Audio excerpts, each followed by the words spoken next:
The eve of disaster ignored alarms. Chernobyl, a name we all know, a chilling word, a symbol of disaster. But do we know the whole story? The truth is far more complex, more human, more terrifying.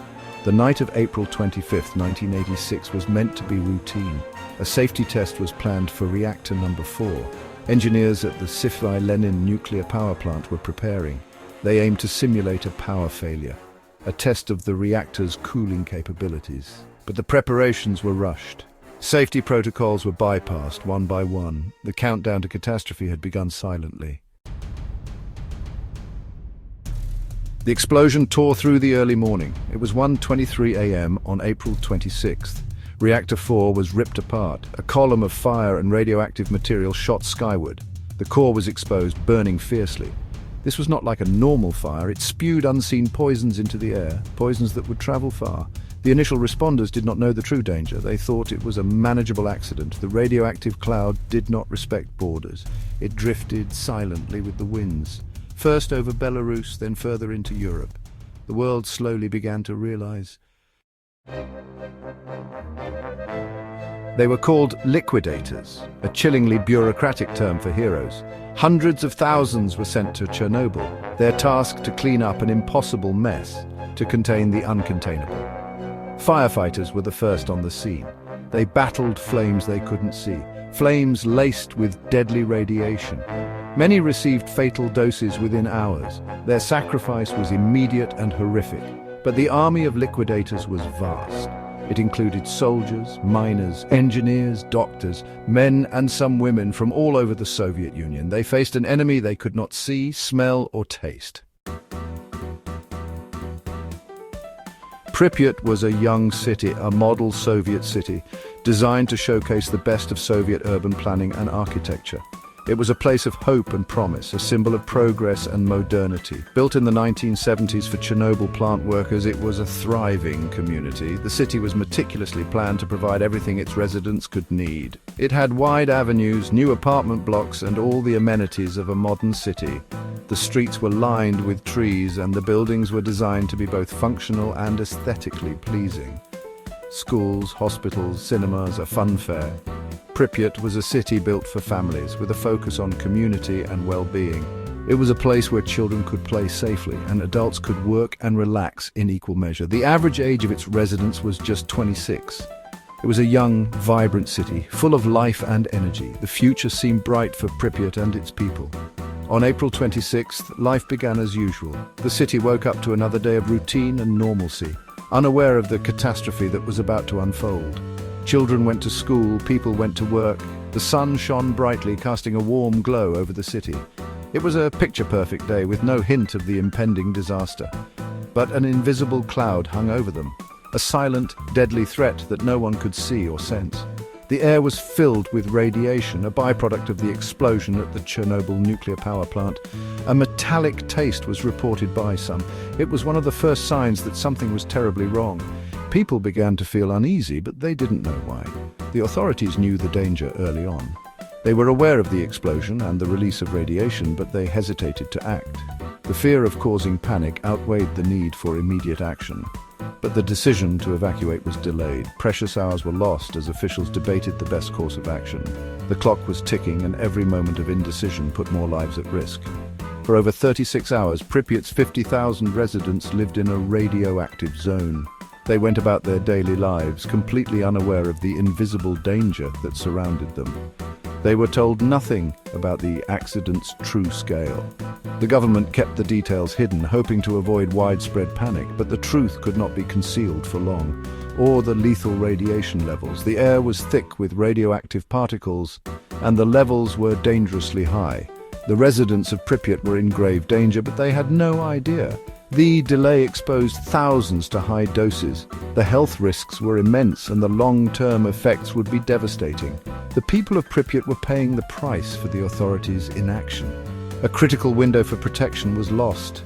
The opportunity to save lives and prevent exposure had slipped away. The city of Pripyat, once a symbol of hope and progress, was now a ghost town, forever scarred by the tragedy of Chernobyl. Section 5. The Children of the Zone. Growing up in the shadow. The children of Chernobyl faced a grim future. Growing up in the shadow of one of the worst nuclear disasters in history, their lives were marked by uncertainty and fear. The environment they lived in was forever changed, and so were their destinies. Many were exposed to radiation in the womb or in their early, vulnerable years. This exposure had profound effects on their health and development. Pregnant women living in the contaminated areas faced the terrifying possibility that their unborn children might suffer from radiation-induced conditions.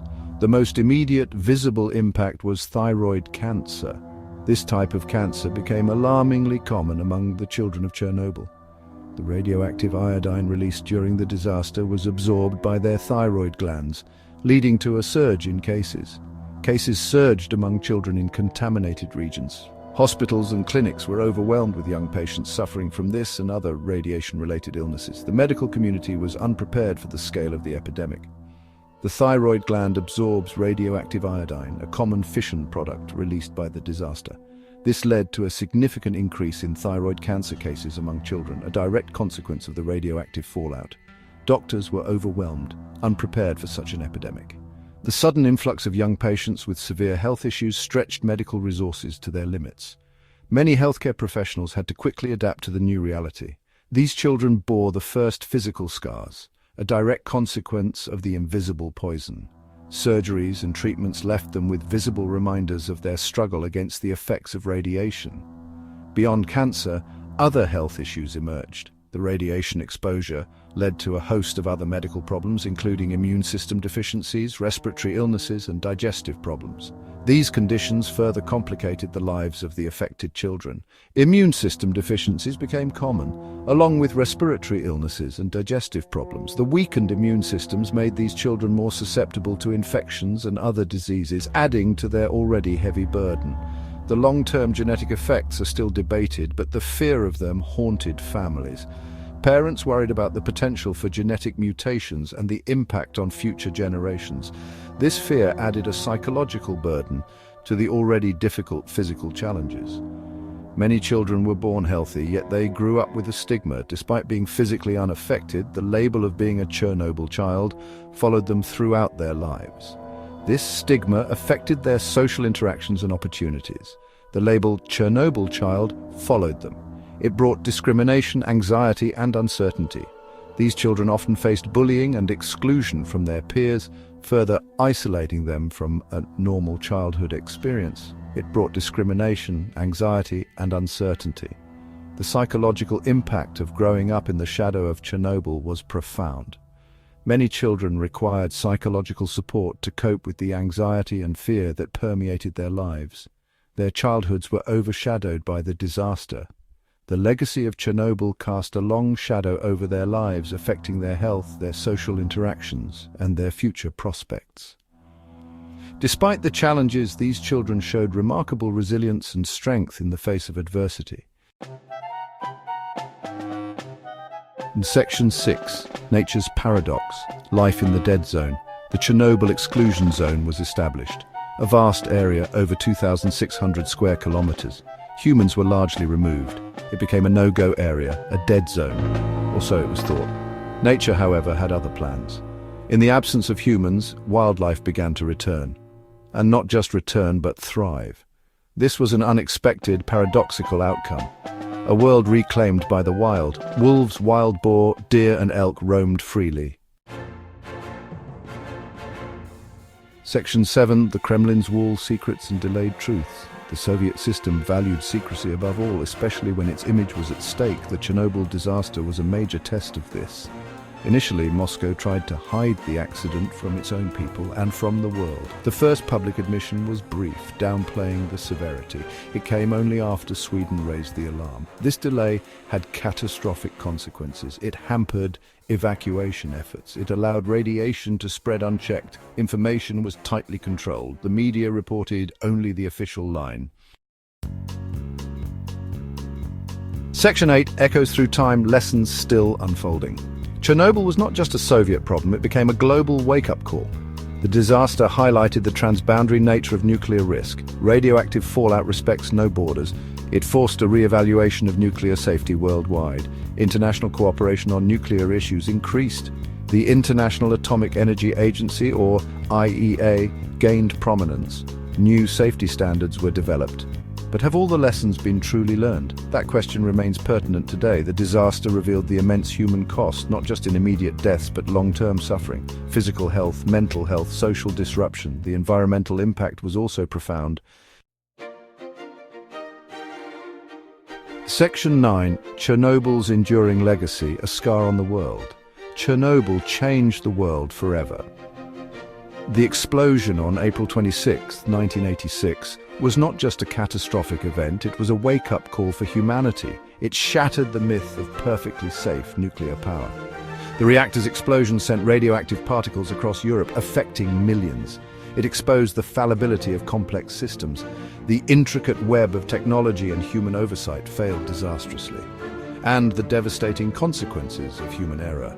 Thousands were evacuated, leaving behind their homes and lives, compounded by secrecy and arrogance.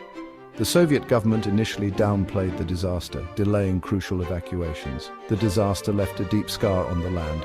Pripyat, once a bustling city, now stands as a ghost town, overgrown and abandoned, and an even deeper scar on human consciousness.